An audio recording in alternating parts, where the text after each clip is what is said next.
જય ગણેશ. શું ભગવાન ભોલેનાથ પણ મજબૂર થાય? આજે કોઈ વ્યક્તિ આર્થિક ચિંતાઓમાં છે, શારીરિક રીતે પીડાઈ રહ્યો છે, માનસિક ચિંતામાં ઘેરાયેલો છે. તેણે ઘણા પ્રયત્ન કર્યા હશે, ઘણા ઉપાયો કર્યા હશે, છતાં પણ જો કદાચ રિઝલ્ટ ના મળતું હોય ને તો ચિંતા કરવાની જરૂર નથી. બધું જ સાઈડ પર મૂકી દો અને પોતે પોતાની જાતે આત્મનિર્ભર બની અને ભગવાનની ભક્તિ કરી લો.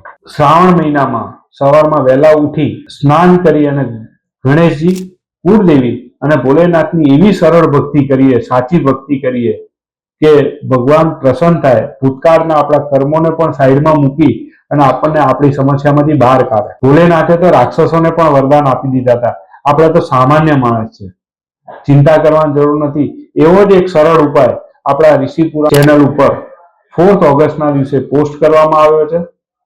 આપ ચાહો તો એ ઉપાય કરી શકો છો. શ્રી ગણેશાર્પણમસ્તુ. હર હર મહાદેવ.